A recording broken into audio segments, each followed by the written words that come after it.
Hello everyone, welcome to another video tutorial, and in this video we are going to continue the project that we were doing in our previous one, and now we are on stage 3 where we will be developing a guided flow. And this video might get a bit longer, so I'm planning to release it in 2 or 3 parts maybe, depending upon how long it is. So let's get started with this.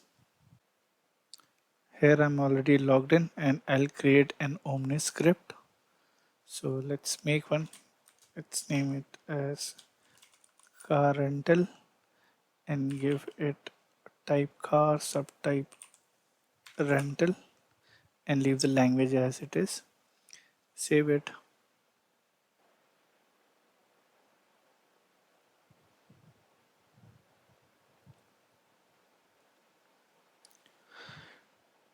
So now our OmniScript is created. In here what we are planning is, on the first step we'll ask the user for the booking start date and the booking end date. So if we expand our project, we'll be able to figure out which car is already booked and which all are available. Based on that, we'll show our result. For this project, I'm just going to display all the cars.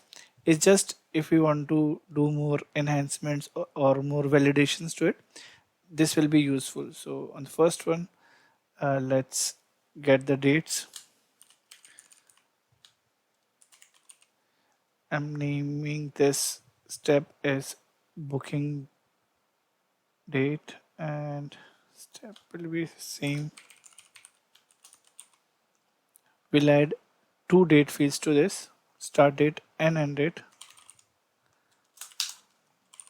and that will be of type date. We'll clone this. First one will be start.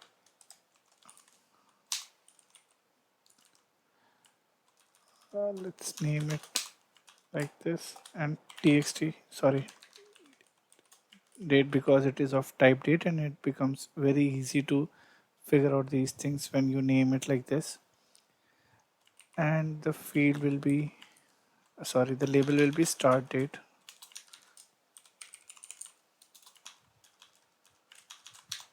And similarly we'll configure the end date as well.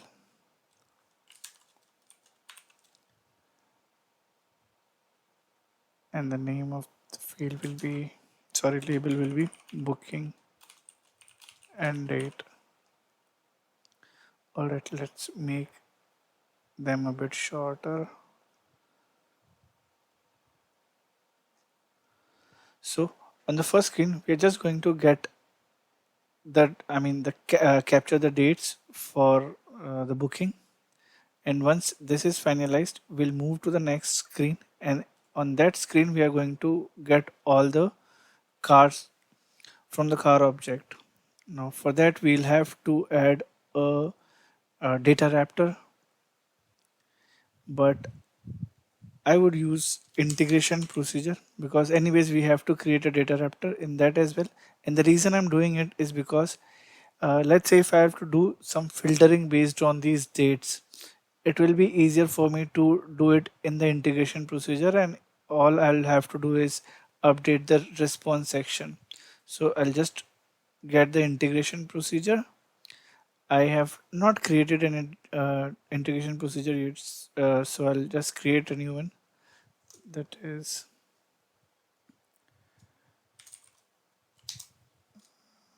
you can say get cars IP, save it.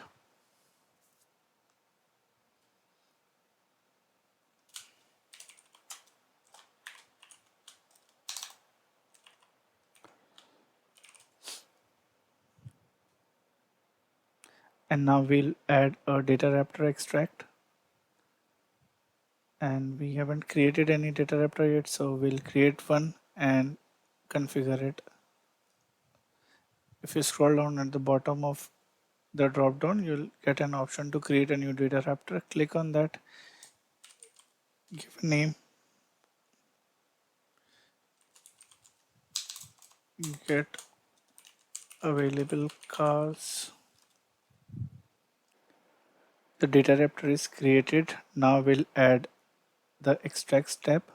One thing, sometime when you try creating a DataRaptor from here, it do not get created. So I would suggest you to create from OmniScript DataRaptors and then take the name of that DataRaptor that you recently created and paste it in here and it will populate. You can click on this to configure. Now we'll add the cars object here. The car object, and we'll give the node name as car only. Go to output. We need the model. This will be named as I'm giving it as cars then colon model. So basically if there are multiple cars, then the outer node will be called as cars, and inside that node there'll be array of object which will have basically which will contain the name of this the model of this. So we'll extract other details as well like this only.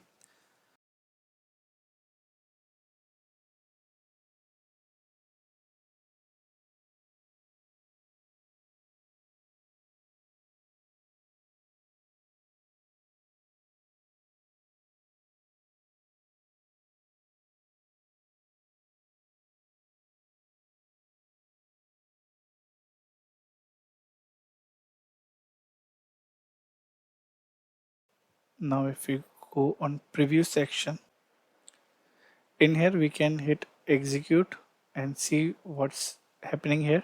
One thing to note here that we haven't given any filter yet, so we'll try to execute it since this do not read any filter, but still we are just checking if this is required or not. So we'll hit execute and you see there is an error here, and this is because there are no filters. So it is kind of mandatory here to give a filter, and we'll keep it as id not equal to null. So basically what we're saying is get all the cars where id is not equal to null. It is equivalent to select all the cars basically, but in velocity we cannot keep this condition block empty.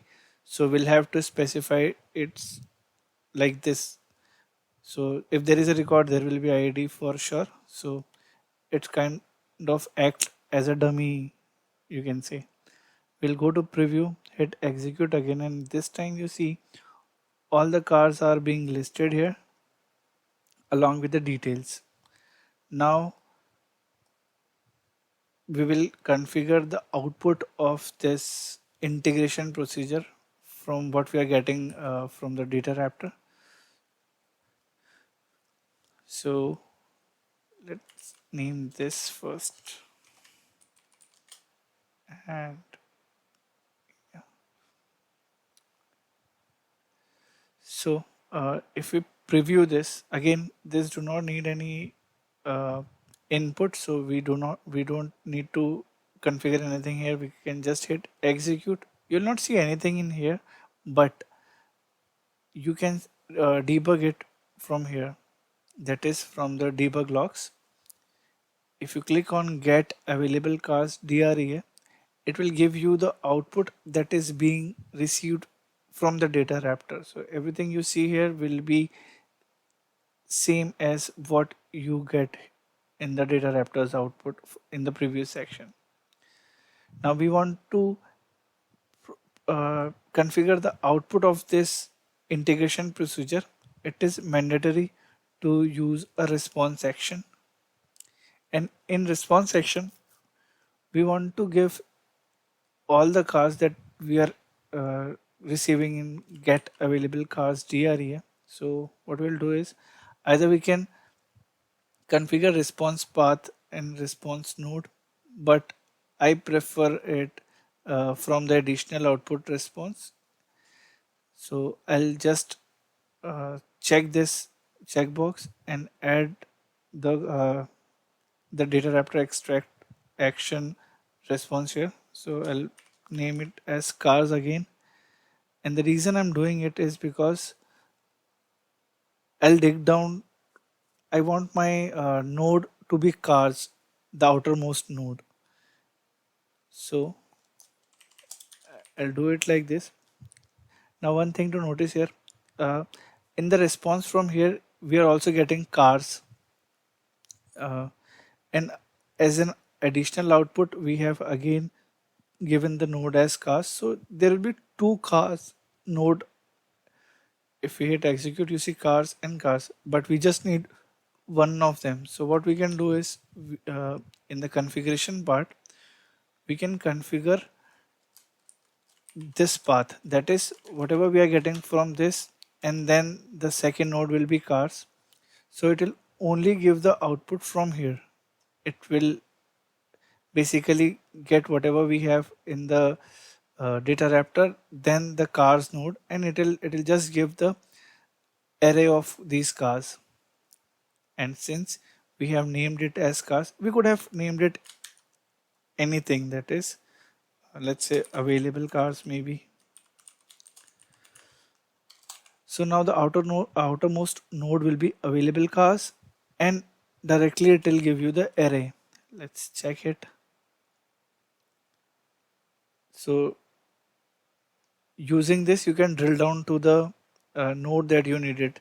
Let's assume there would have been multiple arrays and you just needed one of them. Then you could have configured it like this, that the DREA and then the name of the node, and you would have got only the node that you wanted and not the whole thing.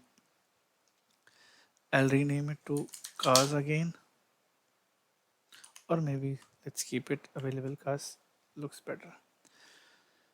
All right, this is the final output that we'll be getting in the OmniScript, which is here. And to check that, we'll add another dummy step.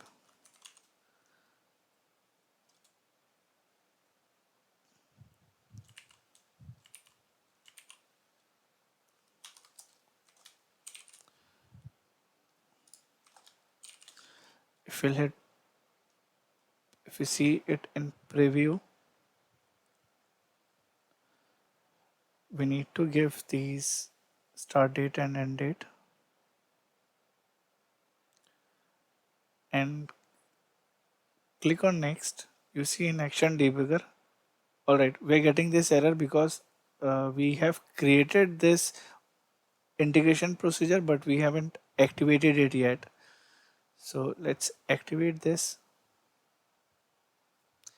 And now if we go back and click on next, you don't see anything in here because we haven't configured anything in this step, but we can see the response from the action debugger. And if we see the response data, you can see the IP result and available cars is there and the whole output is there. We can copy this by clicking on this copy icon and check it in JSON blob maybe, and paste it here. You see we are getting the response. So up till now everything is good. Now what we want is we want to show the listing of these cars in the next step. Also, since it is kind of a project, so we need to validate few things here as well. So it's mandatory for a user to give a start date and an end date. So we'll do that. We'll make it required. One more thing, booking end date cannot be before booking start date. That is also a requirement. Otherwise it will be a wrong scenario. Like if we start on 13th and book anything in past, this will be a wrong scenario. So we need to tackle this as well. Also, we do not want user to select a date in past. That is, we cannot select any date from the date behind today's date. We need to restrict that as well. There are 2-3 things we can do. One is the minimum date, maximum date. We can configure these fields. For this one, let's say we give today. I guess it works. I'll just check once. Today is the minimum date. If we preview, let's see if it works. Yeah, it works. So we'll configure the same thing for this as well, so that nobody can select a previous date. But still one more scenario is left, that is this end date cannot be less than the start date, which is still a valid scenario. If you see, we select 24th here and select 20th, it will still be wrong. So to do this, we need a formula field to check the formula, and based on that formula, we'll show a error message at the bottom. So let's add a formula first, and this will name it as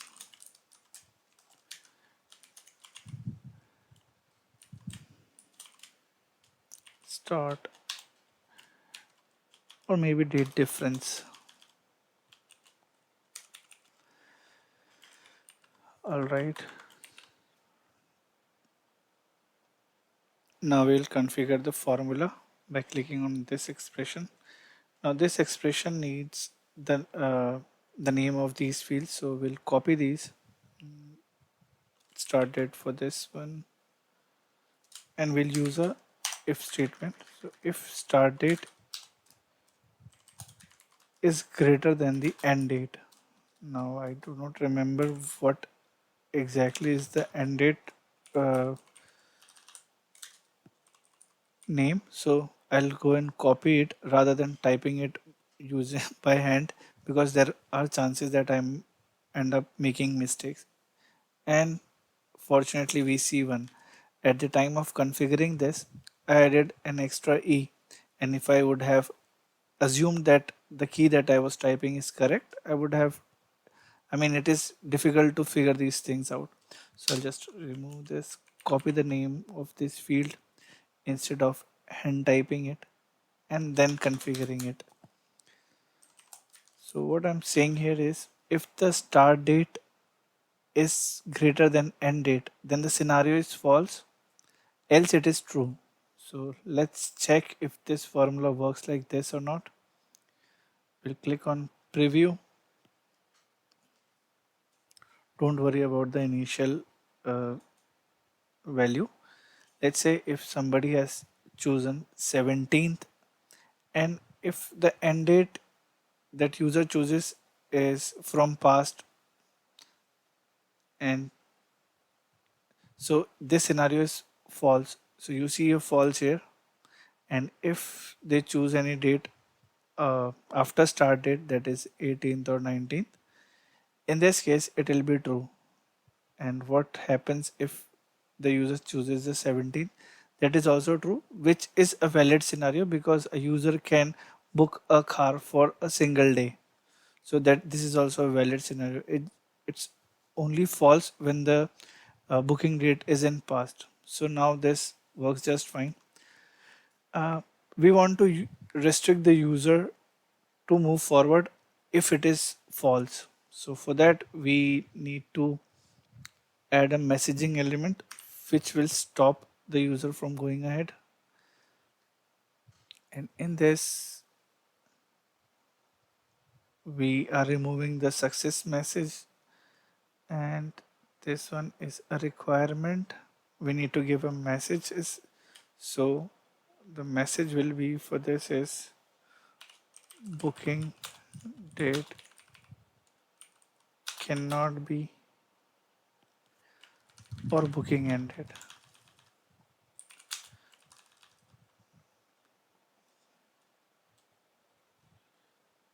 Smaller, maybe smaller than start date. It can be anything.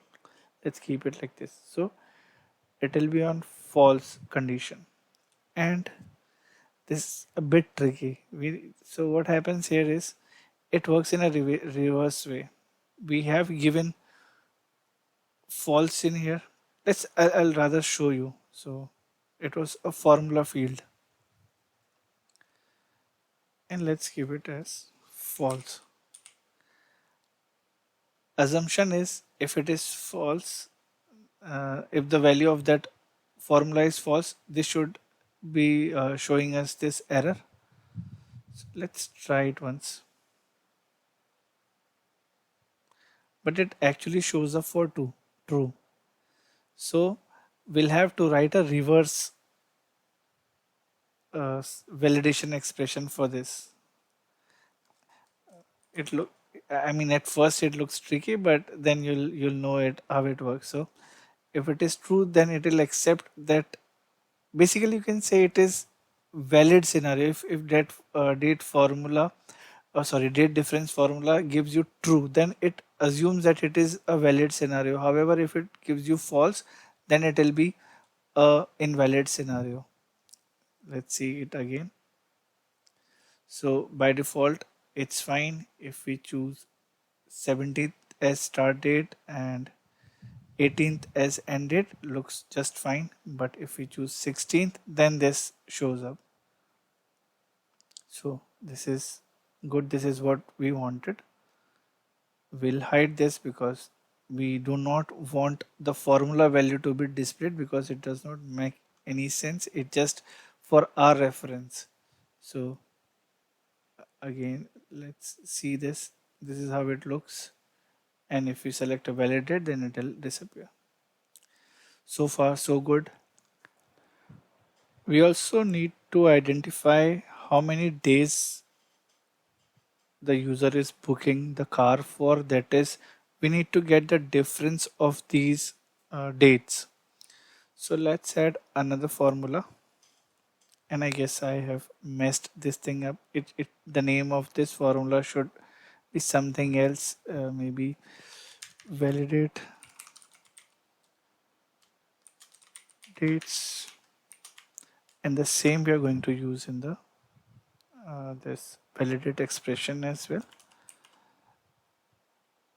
because the next formula that we are going to give will be checking the difference.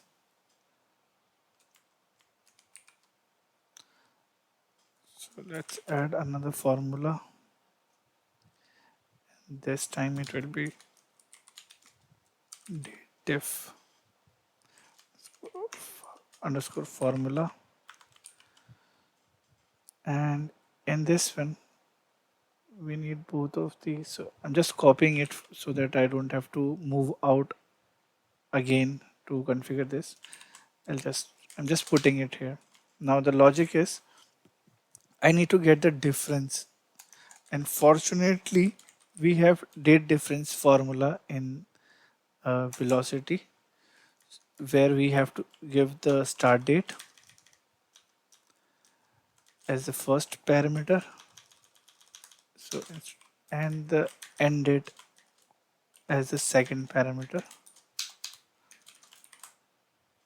and you'll get the difference of the dates.